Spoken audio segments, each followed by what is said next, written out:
Okay, so what's the funniest thing you've ever done? Oh, the funniest thing I've ever done. Yeah. I'd say, man, okay, so the funniest thing to me that I've ever done. Okay. I had jumped over a car. Okay, but the way I jumped over, no, sprained something in my back. What? Yeah, and I don't know what happened, but I was crying. I couldn't stand up. And so I went to the hospital. Stupid ass. I went to the hospital. Shay Sound, 2 I's, 2 M's, and this is another exclusive interview. What's up, girl? Hey! Shay Sound doing her thing, you feel me? That girl tried to holler, you feel me? What? Shout out Shay Sound. She lit, bro. She lit. That's my dog right here, bro. She lit, yo. Like Shay Sound. Shay Sound, 2 I's, 2 M's. What's up, y'all? It is your girl, Shay Sound, 2 I's, 2 M's. Have a very special guest with me right now, Gemini The Kidd. What's up? What's up? His other name is Marcus. Yeah, I go by Marcus, but Gemini The Kidd is what I want to go by, you know, when I blow up. Okay, for sure. And we're at Liquid Calf right now. Shout out to Miss Jackie for letting us utilize the white room, because we truly appreciate you.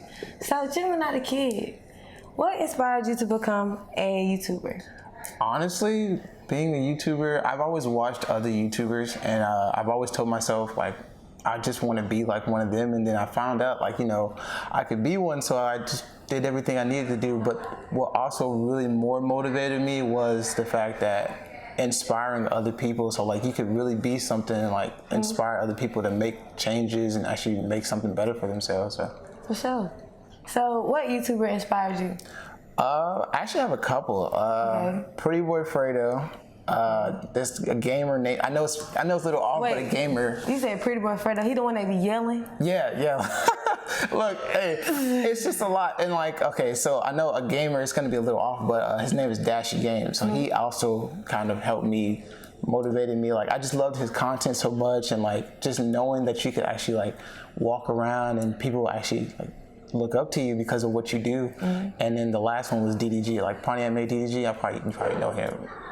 He's what he look like? He always has some braids in his head. Like he was with a girl named Kennedy Simone. Okay. Yeah, but yeah, he also inspired me because he does a lot of vlogs, and like I got to meet him actually a couple months ago when he came down for music. He did a music concert. Okay. And so when I met him, he actually talked to me one-on-one, and he was like, just keep doing what you want to do.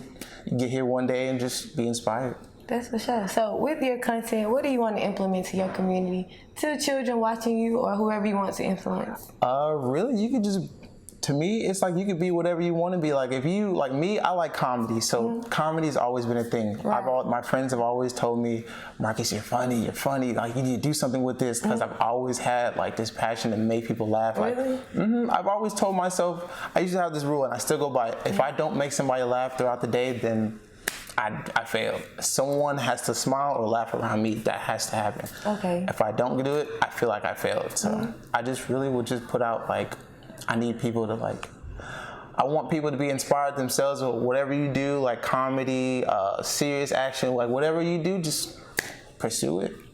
That's for sure. So what are you most passionate about? Like, what's your passion for fashion? My passion? Yeah. I would really just say, honestly, comedy. Like I don't really know how else to put it to you. Like comedy's been my whole life. Like I've always like done, even as a kid, I've always tried to like make everything funny. Like even in bad situations, I've always tried to make something funny. Like it's always a thing for me. So that was pretty much my passion, is to like just go out and just make the world laugh, and like whenever I go, just make sure I left a mark. That's for sure. I respect it. So did you go through something growing up that made you turn to comedy for like relief or to make you feel better? Yes and no. More of like no, but I guess I feel like I've always been funny. But you know, I did have a lot of friends growing up, but I wanted more friends, so I found out the way to do that was, you know, cracking jokes, being funny all the time. Like people just walk up to me sometimes and they be like, "You just look like you're funny." And I've had people do that. Like, yeah, I am. I'm a comical person. I just do a lot of funny stuff. I'm really relaxed but really funny at the same time. Really? Okay, so what's the funniest thing you've ever done? Oh, the funniest thing I've ever done. Yeah. Ooh, I'd say, man, okay, so the funniest thing to me that I've ever done, I had jumped over a car. Okay, but the way I jumped over, no, hold on. The way I jumped over the car, it was actually parked, okay? And so it was like a big roof, and I jumped over the top of it. The reason why that's funny to me is because literally the next day I had sprained something in my back. What? Yeah, and I don't know what happened, but I was crying. I couldn't stand up. And so I went to the hospital. I went to the hospital, and the reason why it was so funny to me because it was my stepdad. He brought me to the hospital, and it was like 3. You know how emergency rooms are, and you stay in there all night. So about 4 or 5 o'clock in the morning, I'm thinking like, bro, what did I do to hurt my back so bad? The doctor came in there, looked at me, did all the procedures, felt my back. They was like, have you been stretching or like lifting or jumping over anything by chance? And it's funny that she said that because it clicked in the back of my head. I was like, oh yeah, I did jump over that car. So I would say that's probably the funniest thing for me. Oh, really? That's crazy. I ain't never heard somebody sprain anything in their back. Oh yeah, I couldn't even stand up. Like I was like crouched over. I couldn't stand up and I was crying. It was so bad. Really? It was horrible. Well, look at you today, walking this town. That's wonderful. Now you're from Japan. Tell me about that. Oh, yes. Yes, that is my home. I tell anybody, like I was born in Washington State, but my mom, she was in the Army, and I got the pleasure of going to Japan twice, actually. Okay. So one when I was like a really little kid, so I don't really remember too much, but then once, the second time was when I got a little bit older. So when I got a little bit older, everything about Japan was just home for me, like the people, the food. I guess that's also what you could say inspired me because I also want to go back. Like I want to go back so bad. And I made it in my plan. I'm going back. So whether famous or not, I'm going back. That's my home. I got to go back home. That's everything about Japan is just amazing. Indeed. So can you speak Japanese? Ooh, I know 1 to 10 because, okay, me as a kid. I thought you was from there. No. I grew up there. Okay, so what happens is I was a wild child, okay? So I was very active. I never really sat in one spot. So as a kid, I didn't really pay attention to nothing. Like I was just out going everywhere. I was always outside on the go. I lived on an army post, but me and my sister, my older sister, we would go off post a lot. So I learned a little bit. I dabbled. We also had a teacher, but I didn't really pay attention too much. My mind was all over the place. So. Okay. So I was watching one of your YouTube videos. I feel like it's one of your most recent. And you were talking about the time that you got your teacher fired. Yes. How do you sleep at night knowing that you got your teacher fired?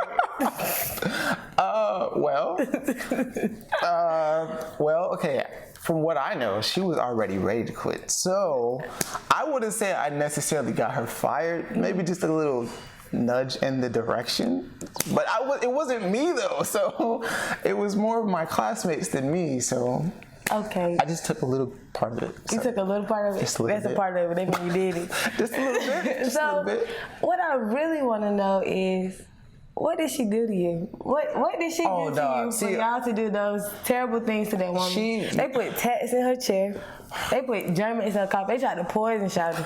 Well, look, okay, so look, it's not just me, but everybody. I never liked school, honestly. Okay. And you know how you always have that one teacher? Right. That was that one teacher. No one liked her. Like, nobody liked her. Was she an elderly woman? She was, maybe back then, she was probably like mid-40s, probably. And so no one liked her. Like, she would always get on everybody. She was strict. We couldn't do nothing in her class. So it was just like, I guess one day we all collectively as a mind just said, we're just gonna get her fired.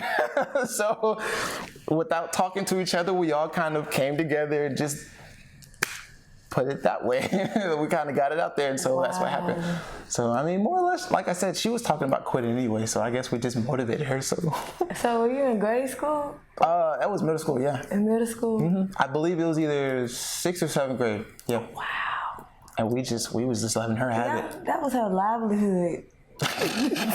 Well, I'm pretty sure I don't think she probably quit teaching. She probably went to another school, but she sure didn't like us. I can tell you that much. She didn't like us that much. That's hilarious. So where did you grow up initially?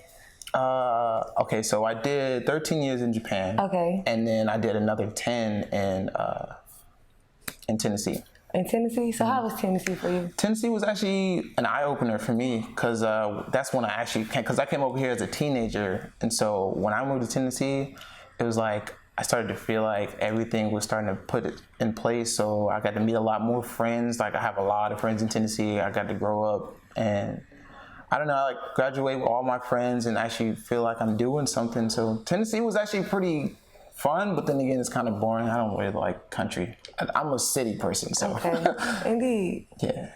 So now you're in South Carolina. What you doing in South Carolina? I'm actually trying to make it out of South Carolina now, actually.